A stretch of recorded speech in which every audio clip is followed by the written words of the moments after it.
Bonsoir à tous, bienvenue sur Monaco Info. Nous sommes le samedi 22 mars et voici les titres de l'actualité. Au terme de son traditionnel gala, le Monaco Women Forum a décerné hier le prix de Femme de l'année.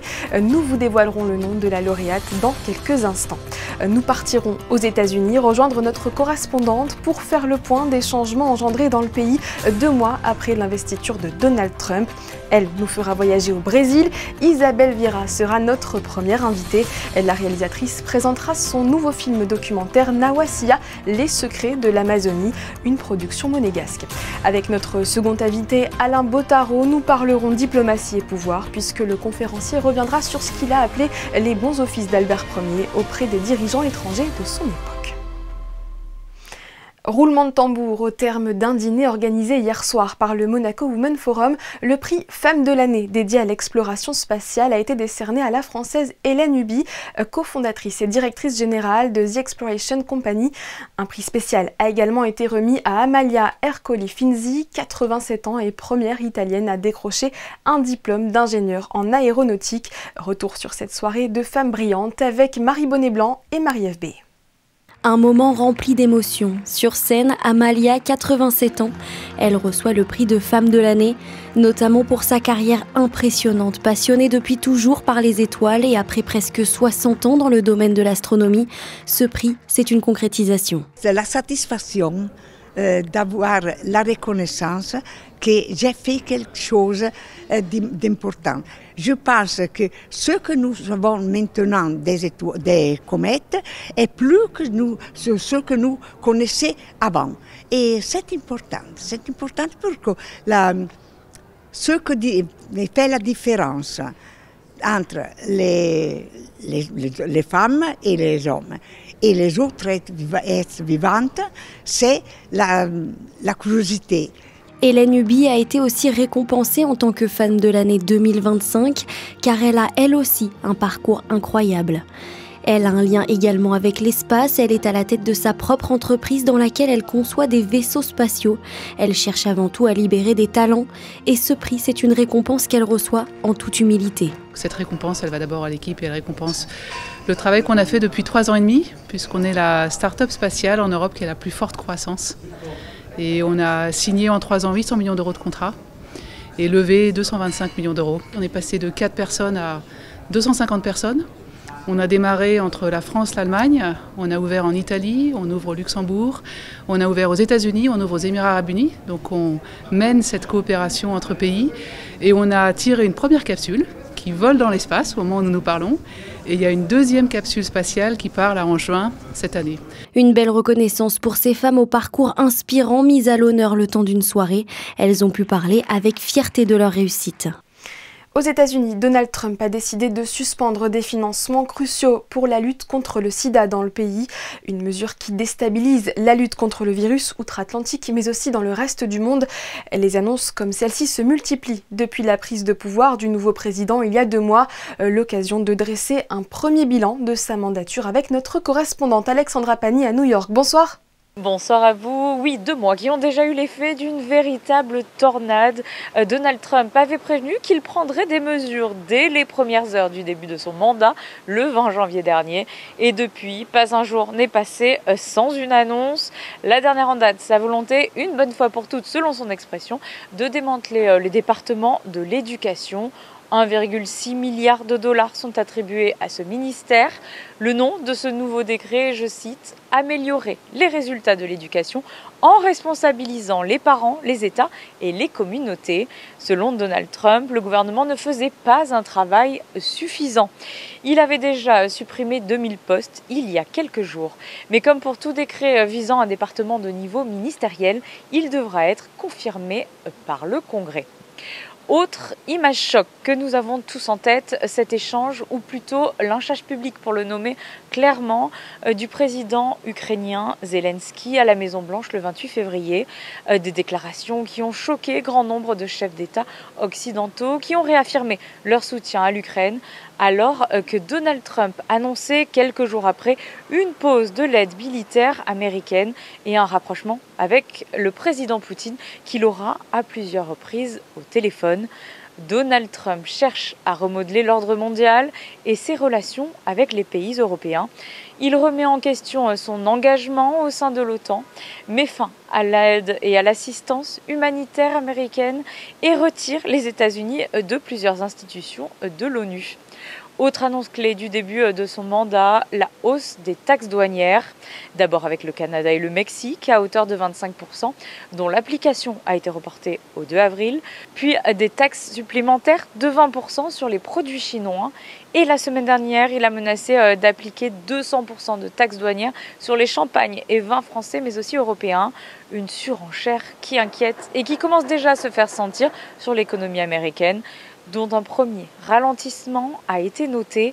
La Banque centrale américaine, la Fed, a mis en garde cette semaine contre une incertitude, je cite, inhabituellement élevée. Baisse des dépenses des Américains, hausse de l'inflation qui passe à 2,7% contre 2,5% en décembre, hausse du chômage en février et une prévision de croissance américaine pour le premier trimestre 2025 de moins 1,5%. Jérôme Powell, le président de la Fed, reconnaît une hausse du risque de récession. Des incertitudes économiques dues également à la politique immigratoire radicale de Donald Trump, qui en a fait l'un de ses sujets phares de campagne et l'un des tout premiers décrets qu'il a signés, affirmant un état d'urgence à la frontière avec le Mexique. Il a demandé l'arrivée de 1500 militaires supplémentaires à la frontière et veut s'opposer aux droits d'asile et droits du sol.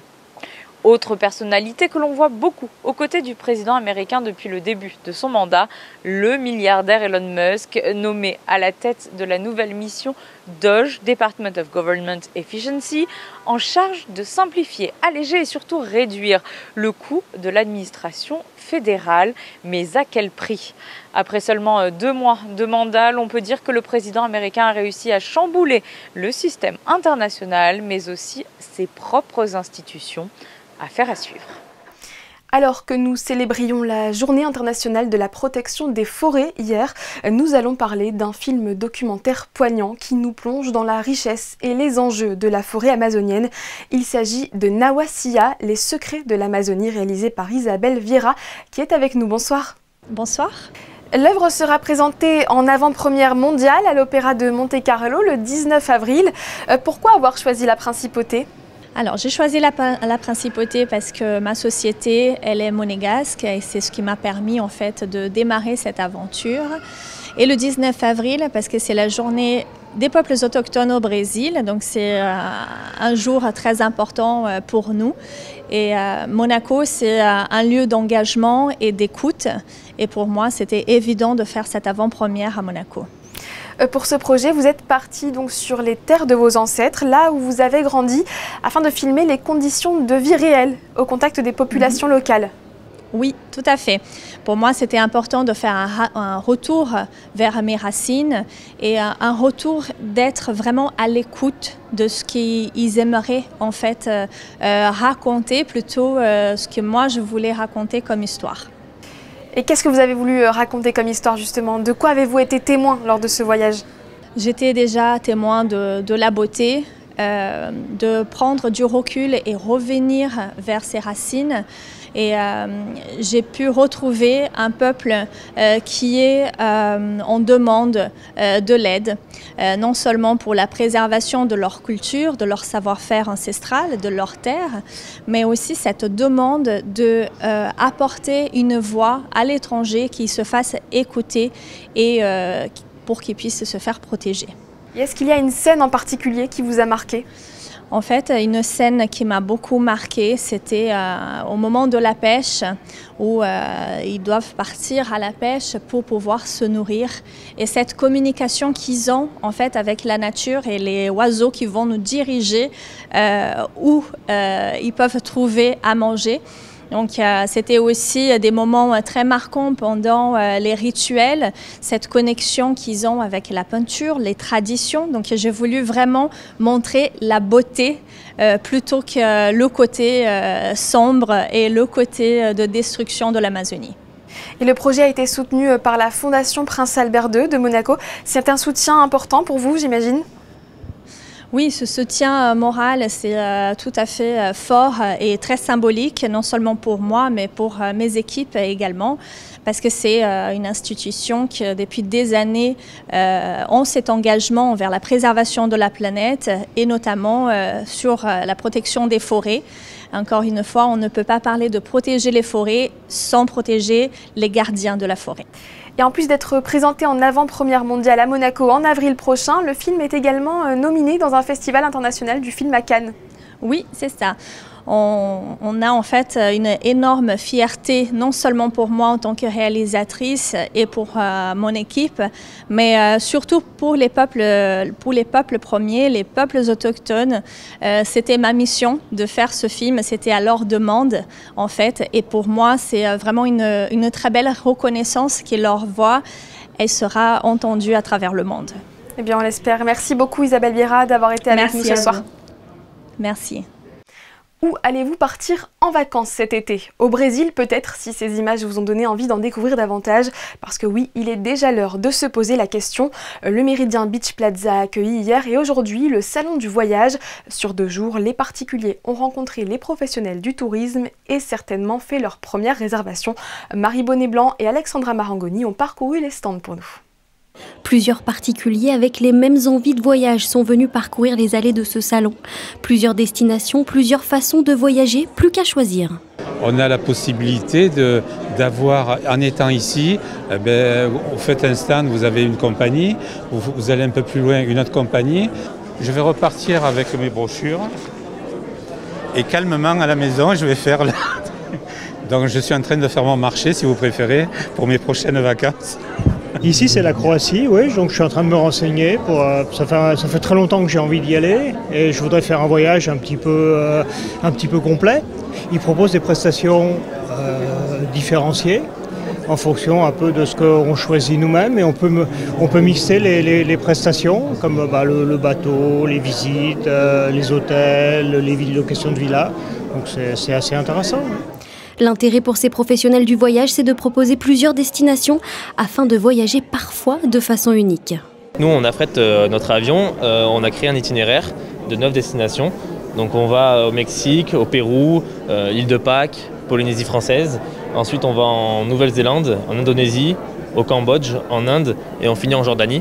Et après, retour à Paris. Et c'est-à-dire que nos clients, en fait, nous, on est 100 à 150 personnes dans l'avion. Notre avion nous suit de A à Z. On dort toujours à l'hôtel, bien sûr, on ne dort jamais dans l'avion, hôtel 4 ou 5 étoiles, tout compris, donc il y a des accompagnateurs, des guides, voilà, les visites sont compris, les repas, les boissons, tout de A à Z vraiment. Et nous, on s'occupe vraiment un maximum de la logistique pour pouvoir reposer nos clients et vraiment qu'ils profitent à 100% du voyage. Ici, dans ce salon unique, on réserve, on échange, on organise et on planifie sur mesure ses prochaines vacances. Et vous, avez-vous déjà choisi votre destination? Fabien Bogna est allé à votre rencontre dans les rues de la Principauté. Est-ce que vous avez déjà préparé vos vacances d'été là? Alors pas encore, je commence à me renseigner sur les destinations, je commence à regarder un petit peu les billets d'avion, mais pour l'instant rien n'est réservé, pas encore. Et vous avez une idée, vous avez une envie de destination? Pour l'instant on est plus sur l'Italie, enfin rester en Europe. Pas très loin, quelque chose à côté d'ici. J'ai une maison de campagne, donc j'irai là-bas. Pour l'été, c'est pas mal. On a une maison avec une piscine, un jardin. Donc du coup, je pars pas particulièrement quelque part. Moi, j'ai une chance. J'ai un restaurant à Monaco, quindi les vacances d'été, ils sont déjà préparés. Je serai au travail. Je suis en train de regarder pour la dernière semaine d'août pour aller en Sardaigne avec mes enfants. Ça oui, on est en train de regarder, il faut prévoir à l'avance maintenant. Moi je travaille cet été, mais j'ai quand même prévu 1 ou 2 semaines de vacances, oui. Et vous allez où en principe? En général, on va dans le Var ou alors on va en Provence. Cet été, je reste ici, à Monaco. C'est pas mal? Ouais, c'est pas mal du tout. Je suis en résidence artistique en ce moment et donc je vais passer l'été à créer et puis à travailler et voilà, profiter du soleil, mais ici. C'est vrai que Monaco est déjà une destination en soi. C'est le sport qui monte. Le padel séduit de plus en plus d'adeptes à Monaco et dans le monde entier. Le Tennis Padel Club de Beau-Soleil accueille depuis hier une étape du circuit, l'I1 Padel France 2025. Les détails dans ce reportage de Frédéric Elion et Alexandra Marangoni. C'est un circuit professionnel devenu incontournable. L'A1 Padel Tour débarque sur la Côte d'Azur du 21 au 30 mars avec un grand master au Tennis Padel Club de Beau-Soleil. 48 paires sur la ligne de départ avec notamment les tenants du titre, Franco Del Bianco et Maximiliano Arce. Les 32e de finale ont débuté vendredi avec les premiers matchs avant l'entrée des têtes de série. C'est le premier grand master de l'année, donc un grand chelem si on compare au tennis. Donc c'est ici au Tennis Padel Soleil et on est très heureux parce que c'est la première fois qu'un grand master est venu ici. C'était pour remercier Christina avec tout le grand travail et son équipe qu'ils ont fait ici. Et je crois qu'on avait besoin de le faire cette année. Maintenant, entre A1 Padel et la Fabrice Pastor Cup, on est dans 36 pays, ce qui n'est pas rien. Et on attaque l'Asie deuxième semestre. We Are 54 sont rentrés dans A1 Padel, donc vous connaissez Live Golf, donc ils ont fait tout ça. La paire française composée de Derek Gerson et Nicolas Molinero a remporté un P500 et décroche donc une wildcard qui leur permet d'accéder au tableau final de ce Grand Master France. Sachez que Monaco accueillera également un Grand Master du 18 au 27 juillet sur le port, un tournoi placé sous le haut patronage du prince Albert II. Avis aux fans du ballon ovale, vous êtes invités demain à célébrer les 60 ans de l'AS Monaco Rugby. Au programme notamment de cette journée spéciale, rencontre avec les joueurs actuels et les anciens, remise de maillots historiques et paella géante. Vous êtes attendus nombreux sur le terrain du stade Prince Héréditaire Jacques dès 10h30. Les espoirs ouvriront les débats à 14h15, puis l'équipe première à 16h. Les détails des festivités sont à retrouver sur les réseaux sociaux du club monégasque. Souvent présenté comme un savant et un humaniste, le prince Albert Ier était aussi un diplomate et un homme d'influence. C'était le thème de la conférence donnée par notre invité à la Maison de France, Alain Bottaro. Bonsoir. Oui, bonsoir. La conférence porte sur les liens diplomatiques, politiques et aussi amicaux qu'entretenait le prince Albert Ier avec les politiciens des Alpes-Maritimes. C'est bien cela ? Oui, ce qui m'a intéressé, c'est que c'est de voir étudier un aspect de la personnalité d'Albert Ier qui n'est pas forcément abordé par l'historiographie. On présente Albert Ier comme avant tout comme le savant, l'apôtre de la paix, l'humaniste, mais c'est avant tout aussi, il était le chef de l'État, un chef d'État et donc un homme de pouvoir. Et un peu plus loin de chez nous, le prince avait aussi un rôle de médiateur, je pense notamment à la crise de Tanger.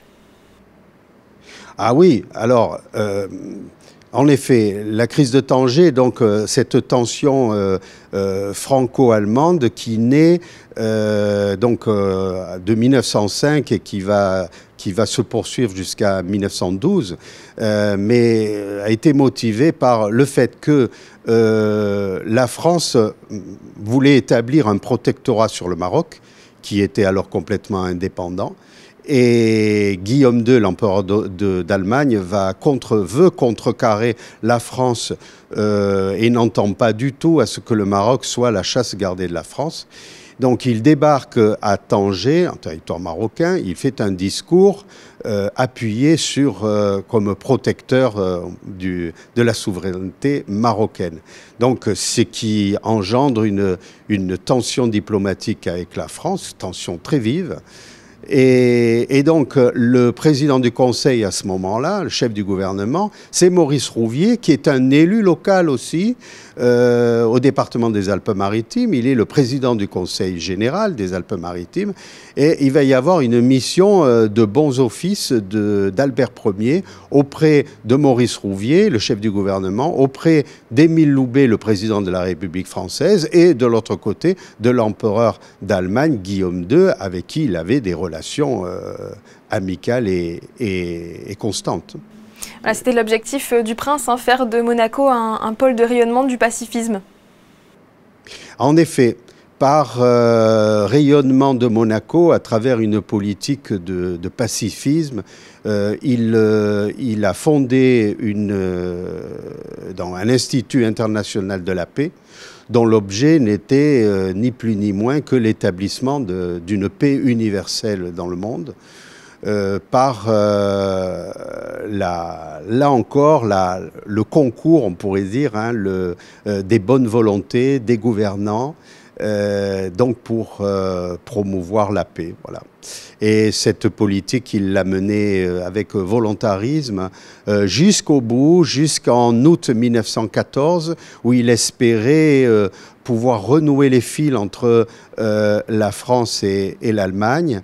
Et malheureusement, ces efforts ont complètement échoué, donc avec la déclaration de guerre de 1914, donc, et le déclenchement de la Première Guerre mondiale. Et l'histoire que l'on connaît. Merci beaucoup Alain Bottaro d'avoir partagé votre expertise sur notre antenne. Merci beaucoup. Poursuivons en musique avec le Printemps des Arts. Comme vous le savez, le programme du festival a été imaginé en hommage à Pierre Boulez cette année, à l'occasion du centenaire de sa naissance. Hier soir au One Monte Carlo, des œuvres de deux des héritiers du compositeur et chef d'orchestre, Philippe Manoury et Yann Marèche, ont été interprétés au piano par Jean-François Esser. Retour sur ce moment suspendu avec José Sacré et Alexandra Marangoni.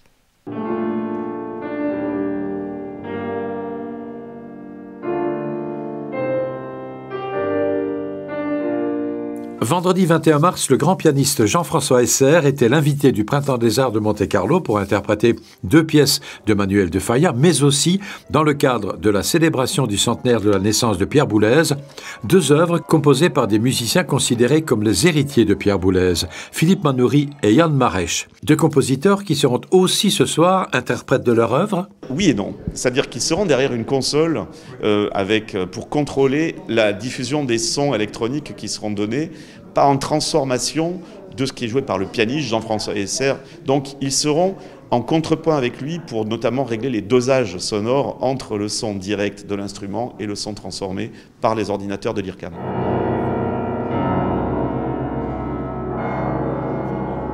Interprété par Jean-François Esser, Das Wohl präpariert Klavier de Philippe Manoury.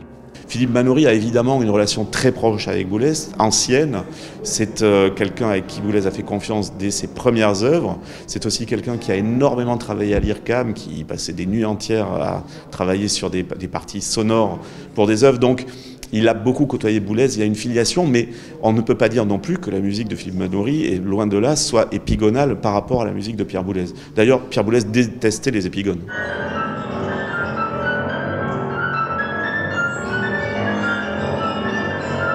Autre œuvre interprétée par Jean-François Esser, Soli, pièce pour piano et électronique de Yann Marèche. Alors Yann Marèche, c'est encore une autre histoire parce que Yann a été aussi formé par le jazz, par John McLaughlin, et il a écrit les arrangements pour McLaughlin, pour Sting, donc il a aussi cette ouverture à une autre type, une autre patte sonore.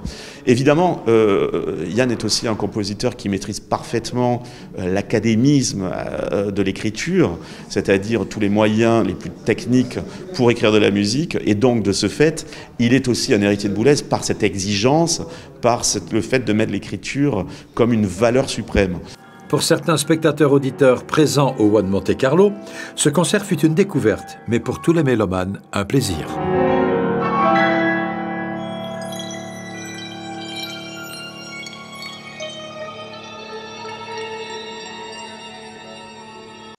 C'est la fin de cette édition et nous la refermons avec les photos des meilleurs joueurs du circuit A1 Padel. Une des grandes étapes, le Grand Master, a lieu en ce moment à Beausoleil. Stéphane Dana était sur place. À suivre, votre météo présentée par Marie Bonnet-Blanc. Quant à moi, je vous donne rendez-vous demain 18h30 pour un nouveau point sur l'information. Belle soirée à tous sur Monaco Info.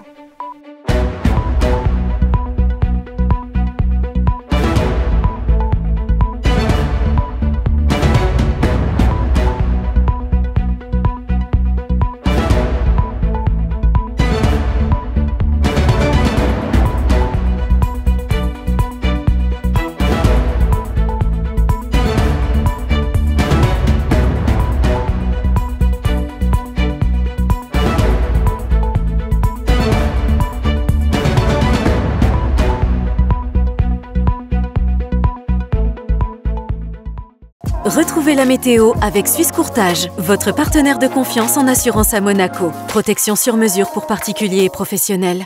Bonsoir à tous, on se retrouve pour faire le point sur le temps de demain et malheureusement il va continuer de pleuvoir dans la matinée. Le ciel devrait se découvrir dans l'après-midi laissant place à quelques éclaircies. Côté température, il fera 9 degrés le matin et puis dans l'après-midi il fera 14 degrés. Nous souhaiterons une très belle fête à tous les Victoriens et puis demain l'association de protection des animaux sauvages célèbre la journée mondiale des ours. Chassé jusqu'à la quasi-extinction il y a un siècle, l'ours brun ne survit aujourd'hui en France que dans les Pyrénées où il reste une centaine d'individus à peine. C'était la météo avec Suisse Courtage, votre partenaire de confiance en assurance à Monaco. Protection sur mesure pour particuliers et professionnels.